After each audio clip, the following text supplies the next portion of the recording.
Hi, it's Connie the Canoe Lady, your friend at the Savannah Ogeechee Canal. Welcome to the Swamp Store. In May of 2019, we hosted Canal Days. This two-day event was part of our continuing mission to preserve history and conserve our natural environment. On day one, we were honored to host a historic reenactment, the Meeting of the Waters. In this historic ceremony, the Savannah Ogeechee Canal was officially opened for business. Before the reenactment, I was able to sit down with Ebenezer Jenckes, one of the canal architects. I'm glad everyone's here today for our first live show. So we have a special guest today, and it is Ebenezer Jenckes. So how are you today? Fine, thank you. Thank you. We're so glad you're here. Well, it's good to be here. So Ebenezer Jenckes, could you tell us a little bit about yourself and what you did? Well, I'm a native of colonial Georgia, of course, and lived in Savannah, and was interested as an entrepreneur in creating roads, turnpikes, that kind of thing. And eventually, when the canal idea was broached, that's transportation as well, a different kind of transportation. So I got interested in that and invested some money in it, and was able on one occasion to convince some other people to raise some money. In fact, in about an hour and a half one day, we raised $3,000 to try to start a canal. And then the state of Georgia was so impressed, they loaned us $50,000 to start building canal. In those days it was. In fact, people always want to know what's the total cost of the canal. It was probably about $175,000. $175,000, but 16 and a half miles of digging. So it's quite an undertaking. A big engineering feat back in those days. Right. In fact, they were so concerned about it that as myself, Ebenezer Jenckes, I knew that the Erie Canal had opened in the 1820s, and that DeWitt Clinton, who was the mayor, well, the governor of New York at the time, he'd been in all kinds of things, but he was a pile driver behind the Erie Canal. So I went up there and sat down and talked with him about that. And I said, you need to send me a good engineer. Well, DeWitt Clinton Sr. had a son who was 20 years old named DeWitt Clinton Jr. So he sent Junior down here. And it wasn't really just a good old boy network. DeWitt Clinton Jr. was a civil engineer. Now, he was very young, and that led to some problems because when he got down here and talking to some of these older folk who had some experience with this kind of thing, he ran into some problems, and he thought we needed a little more water in the canal than we had, and so he proposed connecting up to a feeder canal, and a lot of the folk didn't like that. So eventually, DeWitt Clinton Jr. went home.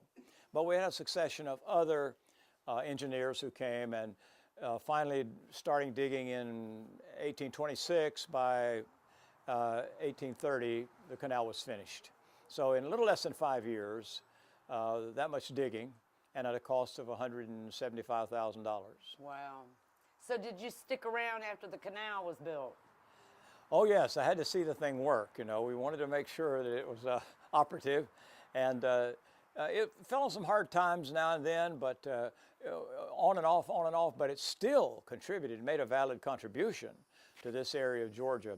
I mean, it was hauling bricks into Savannah.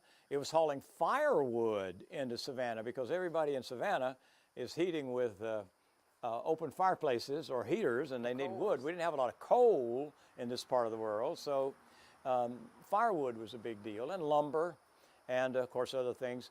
I've seen references to coops full of chickens, live chickens, being taken to Savannah because not having refrigeration or freeze-dried or anything like that, if you kill the chickens up here, by the time you got them to Savannah, you're in trouble. Oh, yeah. So you just put a live coop on there with a bunch of chickens in it and carry them live down there and sell them off the waterfront. Do you know what a normal time period would have been to take a barge canal from this end to the Savannah River? How much time it would take? How much time? Well, the timing on Jencks's barge when he left that big celebration, it is said that they stopped at about 6 o'clock and they got to Savannah at 10:30. So that would be, and of course, I'm sure he had a green light. All the locks. yeah. Nobody's gonna make him wait. Yeah. So, so that would be 3.5 hours. Yeah, that's great. And it is said that if you had a man, a mule, and a boy, you could take a barge all the way to Savannah. And somebody would say, what's the boy got to do with it? Well, sometimes because the mule is on one towpath and it's pulling the barge tends to keep bumping into the bank on that side. Mm-hmm. So sometimes the man driving the mule would have his little boy over on the other bank with a tow rope on the tail end of the barge, and he would just every once in a while keep it out in the stream. So it would take a man, a mule, and a boy to get a barge to Savannah. That makes sense. Yeah. So you went on to build a lot more bridges and. Well, yeah, there sometimes people had got confused about that, but there are some bridges or toll roads or short stretches of what is now called a highway up and down the East Coast. And certainly this was the most ambitious project, was trying to get this thing done. And remember, it took almost 5 years to dig it, and they're digging by hand. Nobody had a drag line, which you just reach in there and take a big scoop of dirt, is by shovels and pickaxes. And that's why we find all those axe heads That's and all those shovel heads. Good point. That's exactly right. That's why you'd find those things out there. And they're everywhere. We've got a lot of them in our museum. Well, is there anything else you could tell us about the canal? No, except that I'm always amazed at the entrepreneurship that exists in the American psyche.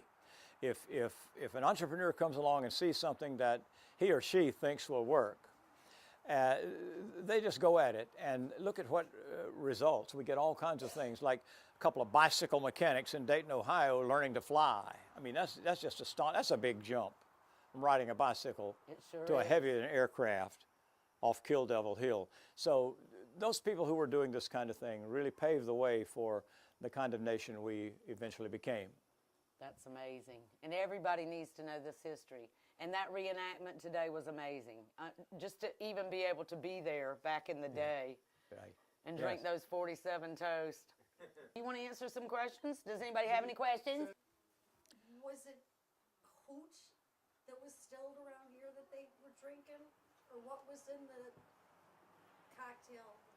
So what kind of alcohol would they have been drinking while they were doing their toast? Well, the only alcohol that's actually mentioned by name, I think, is wine in the list. It was talking about they had wine and song and read poetry, and I mean it must have been a grand old festival.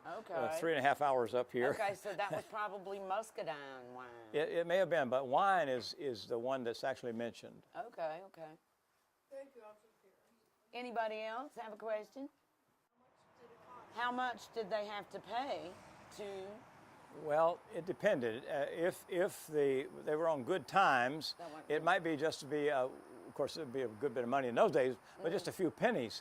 But if they fell on hard times and the budget was running short, they jacked the price up. And so once in a while, depending on how the conditions were at the canal and what the economy was doing, it got to be pretty expensive. But overall, it was workable. It did work. They were able to pile enough onto those bars. See, the problem with a wagon is you're limited to the size and to what a mule can pull. But on the water, it's a lot easier floating. to pull. Yeah. And a barge can be 3 times as big as a wagon. Yes, just and like still we get, can see down on River Street today. That's exactly right.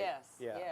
So the more they could pile on a barge, and of course a railroad eventually is going to supplant that with a steel rail. There's no limit to the weight. And if you do get overweighted with 100 boxcars, you just add another engine. And you got 2 or 3 engines. So obviously the barge filled a niche that was needed at the time. Yeah. But railroads eventually had a big effect. Well, we want to make sure that we retain this history of the Savannah-Ogeechee Canal, that everybody learns about the history of the Savannah-Ogeechee Canal, that they know the path of the canal. And we actually are investing money now to make that multi-linear trail all the way to the end at the Savannah River. Excellent. That will be perfect. We got a hidden gem right here in this canal and its history. When were these locks that are here now, the brick, when was that done? When were our brick locks replaced? When were the wooden locks replaced with the brick locks? Well, they actually started that very same year of 1831, because what was happening was the bricks were pretty substantial, of course, and would stand any pressure from the side. But the wood kept getting water pressure from lateral drainage. Yeah. Lateral, you got a That big makes ditch sense. there, Yeah. and you got lateral drain, and it keeps pushing the wooden sides in, and eventually some of them would break or crack or get misshapen. And so really, within that same year, they started having a problem with the 3 wooden locks. Okay. And today, at the floor of the canal, you can find 2 of our lock doors still laying there on the bottom of the canal. At lock 5, there are remains of a wooden lock door, and at lock 6. And now I know that they probably weren't the first doors that were ever put there. Well, Ebenezer, I appreciate you coming here today and helping us with our reenactment, talking to our visitors about the history of the canal, and we hope you will come back to every one of our celebrations. Well, I will do that. I just have one favor. Please remember, my last name is Jenckes, not Scrooge. We will remember that. Thank you so much for being here. We'll see you next time. Thank you. All right. Thank you for watching. And now we're going to play a little clip of Ray Tomasino performing at our Canal Days event.